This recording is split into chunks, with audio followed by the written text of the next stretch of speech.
हुन्छ होला अनि म पनि सन्चै छु अनि अब हेर्दै जानुहोस् म के गरेको छु अनि के गर्नु लाग्छु भने तपाईँलाई देखाउँदैछु है।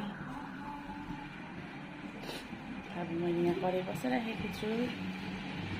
मैले सब्जी रेडी गरेको छु।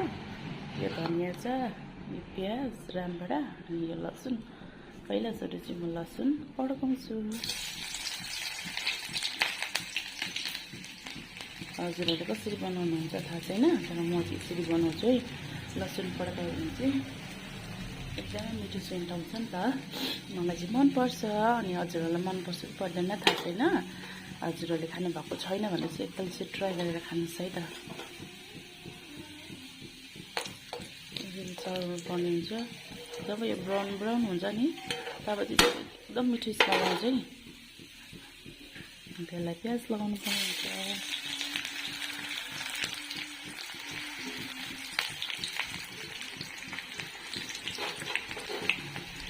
फेरि चलाइदिन्छु अनि प्याज पनि अलिक ब्राउन नै हुनुपर्छ नि त है।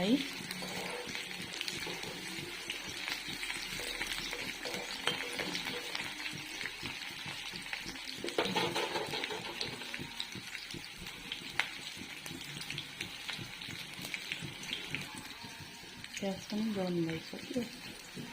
टमाटर हालिदिन्छु।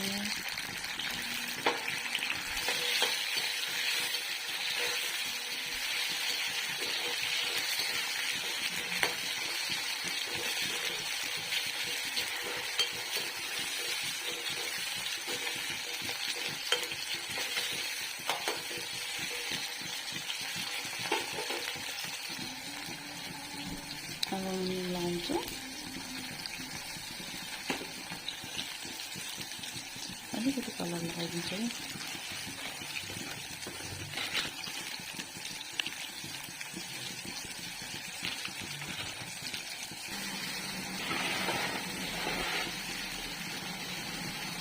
अब यो सब्जी लगाउँदैछु।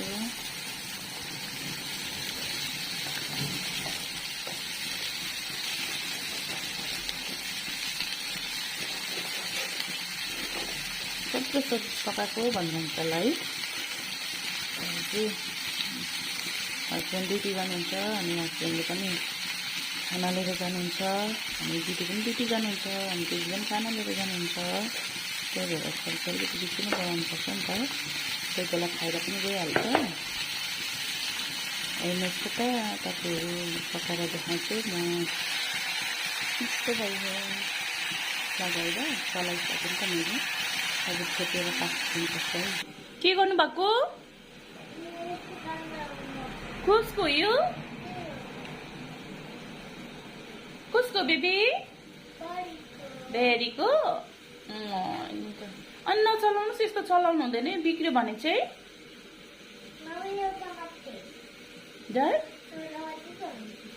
हुँदैन है, अहिले बडीले पुग्छ है। बडीले सुन्नु भएको छैन। यो चाहिँ हस्बेन्डले चाहिँ खाने अरे अनि नानीले पनि बनाउँदैछु। यतापट्टि सब्जी पाक्दैछ, यतापट्टि प्याज चाहिँ यसरी उमाल्नुपर्छ अन्त मात्रै मिठो हुन्छ है। हजुरले चाहिँ कसरी बनाएर खानुहुन्छ? चिया चाहिँ रेडी भइसक्यो। दुईजनाको बाउ छोराको चिया। म अहिले मेरो छोरालाई लु चिया ल्याइदिएको छु ल। ताप्दैछ ल। यो ब्रेड हो।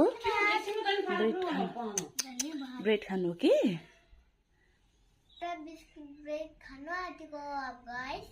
ए हो। मेरो सब्जी चाहिँ पाक्यो होइन। अब यसरी माथिबाट मन नहुने छरिदिन्छु।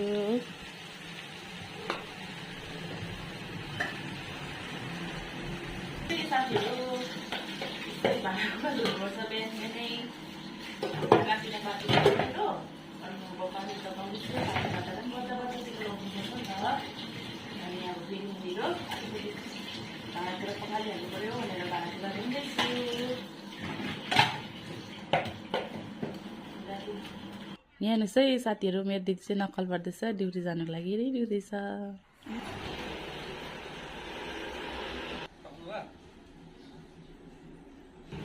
मेरो नानीको पानी खाने अरे। के छ अरे?